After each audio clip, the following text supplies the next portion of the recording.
Hello student, हम लोग आज देख रहे हैं basic concept in geometry.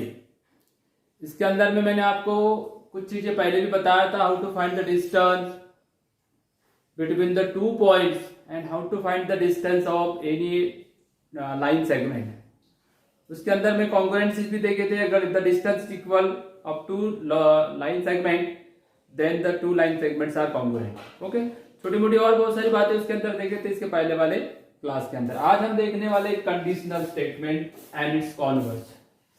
Conditional statement and it's and converse आपके बुक में देखोगे तो ये वाला हेडिंग दिखेगा एक्सरसाइज नंबर 1.3 के अंदर में। ओके, एक्सरसाइज नंबर 1 के अंदर में आता है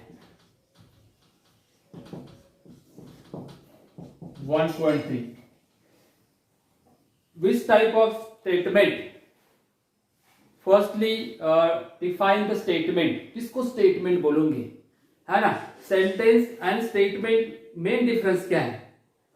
the first difference is sentence, any type of simple sentence just like subject plus verb plus object, then this form written any type of sentence is called sentence. Okay, and any sentence is not a statement. Any statement is not a statement. Limited sentences are statement. Firstly, simple assertive sentences. Simple assertive means the interrogative, imperative, exclamatory sentences are not a statement. Simple assertive sentence, only simple assertive sentence called statement, which is either true or false. The condition noted that either true or false means if the statement is true or false, but both not. Many statement not decided to true or false. This type of statement is also not a statement. Means simple assertive sentences. Simple assertive sentences is called statement. Okay, this is either true or false. Which is either true or false is called statement. Is called statement. Okay. But which statement is called conditional? Which statement is called conditional? The first, our topic, conditional statement. Today's topic is conditional statement. If the statement written in the form of if then.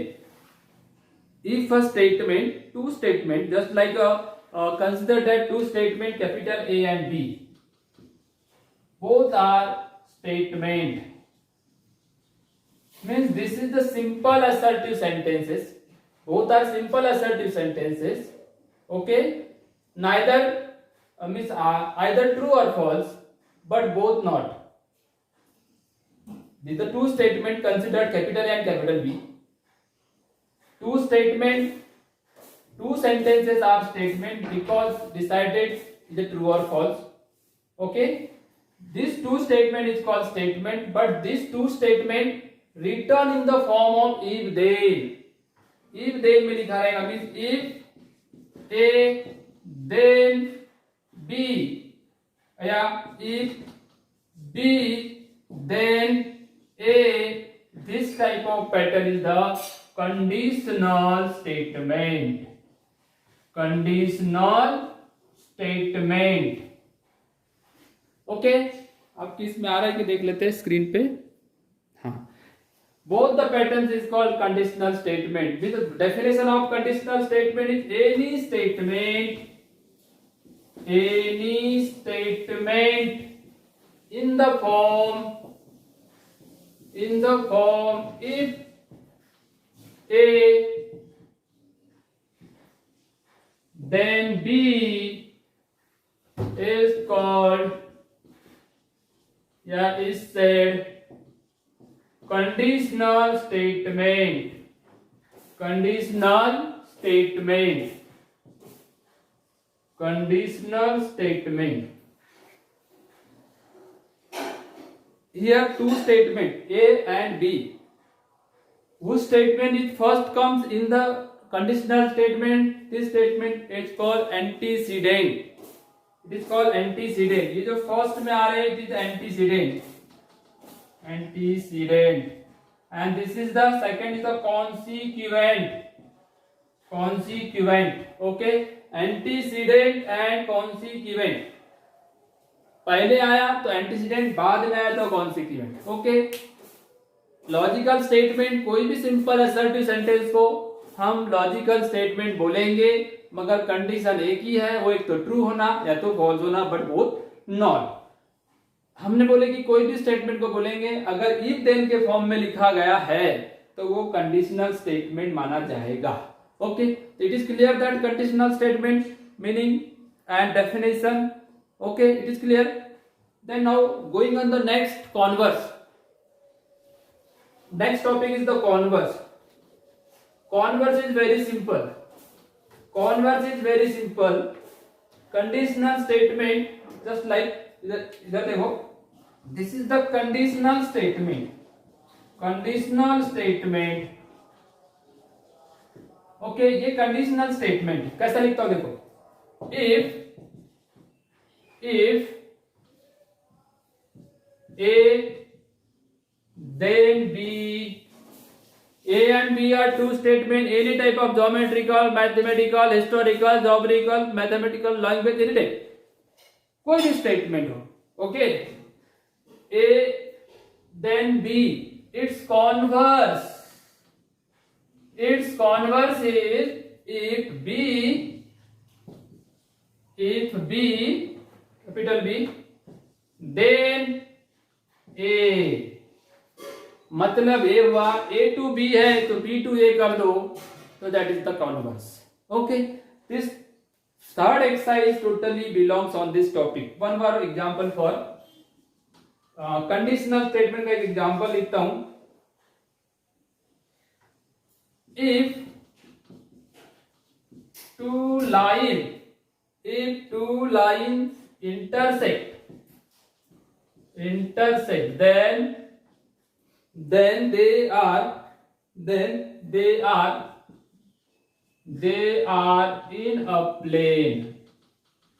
This is the conditional statement. Why? Because this statement written in the form if then.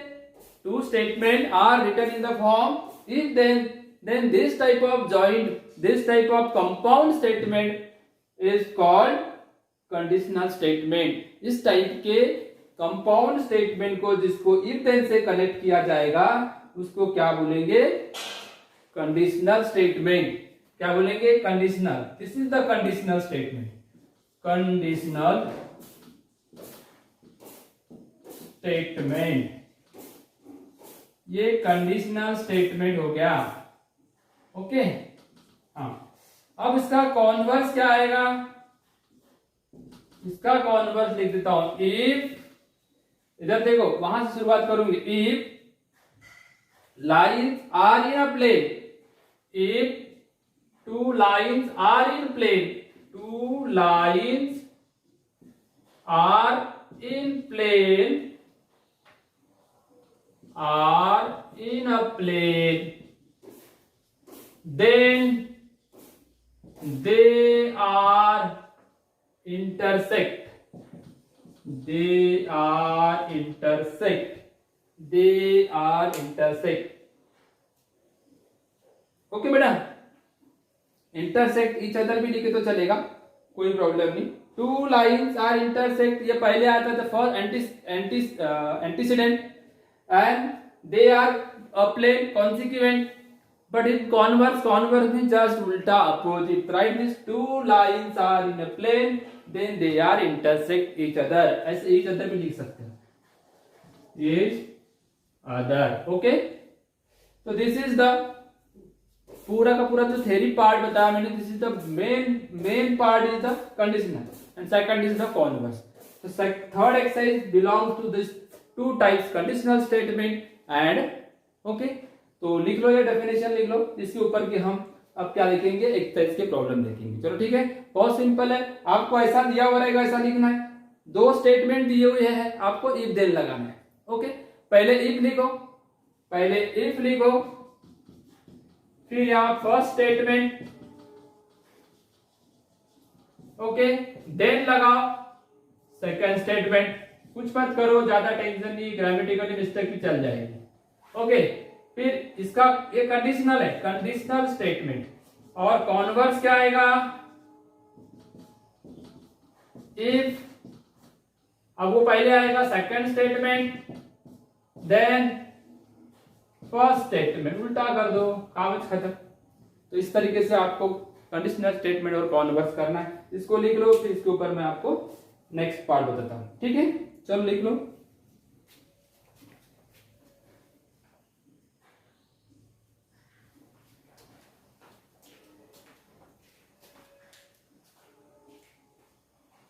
इसको pause कर दो।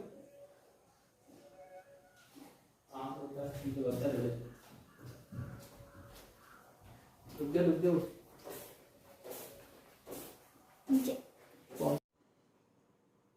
हाँ student, देखो कि हमने क्या देखे इसके पहले, conditional statement. Conditional statement means if the statement written in the form if then. If then में जो लिखते हैं ना अपन, इंग्लिश में लिखते क्या नहीं, जैसा अपन ने बोले कि if the price increases then demand falls, रहता है कि नहीं। इस टाइप से कोई भी सेंटेंस को हम लिख सकते हैं, जैसा कि if the sum of two interior angle is 180 degree then the two lines are parallel. ऐसे बहुत सारे हजारों एग्जाम्पल हम देख सकते हैं। ओके, पर हमारे प्रैक्टिस सेट में कुछ एग्जाम्पल लिखे हुए हैं। वो बोल रहा है राइट द फॉलोइंग सेंटेंसेस या statement in if then form. If then form, okay, दिख रहा है आपको सबको, फर्स्ट क्वेश्चन दिख रहा है। अच्छा चलो ठीक है, तो क्या बोल रहा है देखो इधर आके।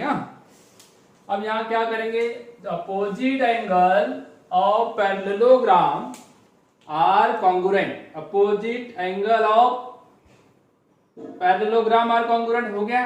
अब मैं इसको इफ देन लगाऊंगा तो कैसा लगाऊंगा, बड़ा सिंपल सा काम है भाई। यहाँ दो स्टेटमेंट है, एक है पैरेललोग्राम और दूसरा है पैरेललोग्राम कैसे रहेंगे, एंगल कॉन्ग्रुएंट। तो सबसे पहले लिखूंगा if a quadrilateral is a parallelogram, मतलब जो क्वाड्रिलेटरल की बात कर रहा है वो फर्स्ट स्टेटमेंट हो गया, क्वाड्रिलेटरल इज ए पैरेललोग्राम।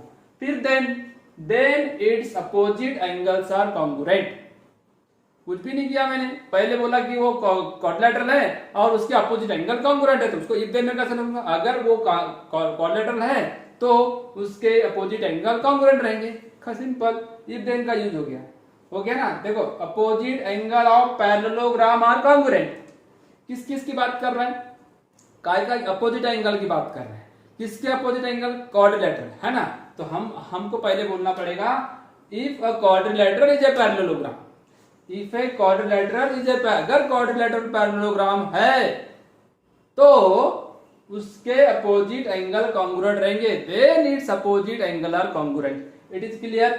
मतलब आपके पास यहाँ दो स्टेटमेंट थे, इधर देखो ये फर्स्ट स्टेटमेंट, इसको आप एंटीसीडेंट बोलोगे, then opposite angles are congruent, ये हो गया उसका सेकंड स्टेटमेंट। क्लियर हुआ। इसमें कोई दिक्कत आ रही है क्या आपको, कोई मतलब ऐसा प्रॉब्लम जा रहा है क्या, नहीं। चलो अपन सेकंड वाले पे आ जाते हैं। सेकंड में क्या बोला है, diagonals of rectangle are congruent. Diagonals of rectangle are congruent मतलब क्या होगा, diagonals of rectangle are congruent. फिर से देख लो यहाँ किस किस के बारे में बात कर रहा है, रेक्टेंगल की और डायगोनल की, है ना, रेक्टेंगल की और डायगोनल की। तो मैं बोलूंगा a quadrilateral is a rectangle, दिख रहा है। अगर क्वाड्रिलेटरल रेक्टेंगल है then its diagonal are congruent. कुछ भी नहीं करना, इफ देन में मतलब वो रेक्टेंगल क्वाड्रिलेटरल रेक्टेंगल है तो उसके डायगोनल्स कॉन्ग्रुएंट है, इफ देन का यूज हुआ। Clear. Diagonals of rectangle are congruent, congruent और रेक्टेंगल ये दो बातें है ना। डायगोनल्स के अगर क्वाड्रिलेटरल रेक्टेंगल है तो उसके डायगोनल्स कॉन्ग्रुएंट रहेंगे, then the diagonals are congruent. कुछ नहीं, अपने लॉजिकली अपने दिमाग का यूज करो और इफ देन लगाना है, कुछ तो करना ही नहीं है। इन थर्ड क्वेश्चन देखो, in an triangle the segment joining the vertex and the mid point of the base is perpendicular to the base. यहाँ पे भी कुछ नहीं किया, इफ आइसोस्केलेट ट्रायंगल की बात कर रहा है वैसा इफ लगाया और फिर देन लगा दिया। ओके, कहीं दिक्कत आ रही क्या? Then then. ओके, ये हो गया then. Triangle is isosceles, then the segment joining the vertex of triangle midpoint of the base is perpendicular to the base। इस तरीके से हमने इसको बना लिया। ये जो सिंबल लिखा हुआ है परपेंडिकुलर का सिंबल, इफ देन लगाना बिल्कुल सिंपल सा काम है। एग्जांपल को देख लो, ये क्वेश्चन है, उसके नीचे आंसर ये दिख रहा है, ये आंसर से। ठीक है, तो ये वाला पार्ट किसका था? मतलब जो गिवन स्टेटमेंट है उसको इफ देन लगाओ। चलो लिख लो पहले उसको।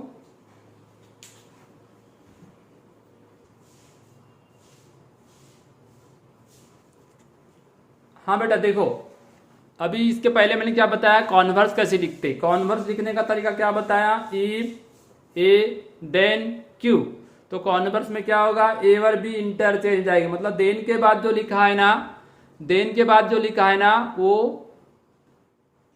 वो इफ के बाद आएगा। मतलब इफ के बाद जो लिखा है वो देन के बाद जाएगा, वो देन के बाद जो लिखा हुआ है वो ए के बाद आएगा, उल्टा हो जाएगा। सीधे सीधे पहले का शुरुआत का देखो, है ना। तो अब देखो यहाँ क्या बोल रहा है, alternate angles formed by two parallel lines and their transversal are congruent. Question दिखा आपको? अच्छा, तो उसका कॉन्वर्स क्या हो जाएगा? उल्टा कर दो उसको, है ना। जो कॉन्ग्रुएंट जो वर्ड आया है वो पहले आ जाएगा और लाइंस पैरेलल है वो बाद में आएगा, है ना। तो थोड़ा सा सिस्टमेटिक ढंग से लिखना पड़ेगा। तो कैसा लिखोगे? If the alternate angle made by two lines and their transversal are congruent then the two lines are parallel, है ना। तो कॉन्वर्स का फिर से कॉन्वर्स निकालोगे तो कंडीशनल स्टेटमेंट आ जाएगा, ध्यान रखना, है ना। वहां दो स्टेटमेंट लिखे, जो पहले लिखा है एक बाद में लिखा है। तो कॉन्वर्स का मतलब होता है बाद वाला पहले आएगा और पहले वाला बाद में आएगा, सिंपल। तो पहले वाला एग्जाम्पल में क्या लिखा था? अल्टरनेट एंगल जो थे और वो मतलब पैरेलल लाइन और ट्रांसवर्सल इनके द्वारा जो बने हुए अल्टरनेट एंगल जो है वो कॉन्ग्रुएंट है, ऐसा बोल रहा है ना वो। तो लाइन पैरेलल है, सिंपल सी बात हो जाएगी। हमने क्या बोल दिया? If the alternate angles made by two lines and their transversal are congruent. कुछ नहीं करना है, आप सब दिमाग को ज्यादा दही मत बनाओ, सिंपल सा लॉजिक है। आपको इफ के बाद जो लिखा रहता है, पहला स्टेटमेंट को दूसरा बनाना है, दूसरे को पहला बनाना है। ठीक है, क्लियर हुआ? यहाँ कोई दिक्कत? अभी चलते हम सेकंड नंबर के क्वेश्चंस में। कहा जाएंगे? सेकंड नंबर के क्वेश्चन में देख लो। सेकंड नंबर का क्वेश्चन क्या लिखा हुआ है? यहां पे सेकंड नंबर का क्वेश्चन लिखा हुआ है, इफ अ पेयर ऑफ, क्या लिखा हुआ है? इफ अ पेयर, दिख रहा है आपको सभी को example? If a pair of interior angles, if a pair of interior angles made by transversal, pair of interior angle किसके द्वारा? Transversal of two lines are supplementary then the line are parallel। Line are parallel है तो ये line are parallel वाला word पहले आ जाएगा, then के बाद पहले लिखो। देन के बाद क्या लिखा है? तो lines are parallel, lines are parallel तो पहले इफ के बाद लिखना, देन के बाद लिखा हुआ कहाँ आएगा? इफ के बाद। इफ द लाइन या if the two lines are parallel, if the two lines are parallel, okay, यहां पे समझ में आया? are intersected by transversal, intersected by transversal, then interior angle formed by transversal are supplementary। मतलब अगर interior angle supplementary है तो वो दो लाइन पैरेलल है, ऐसा बोल रहा है ना वो। तो अब बोल दो कि दो लाइन पैरेलल है तो उसके इंटीरियर एंगल सप्लीमेंट्री है। मतलब जो देन के बाद लिखा है वो पहले लिखना है, इधर उधर भी हुआ तो चल जाएगा, कंस्ट्रक्शन में कोई फर्क नहीं पड़ेगा। आपको इतना याद रखना है कि आपको उल्टा लिखना है।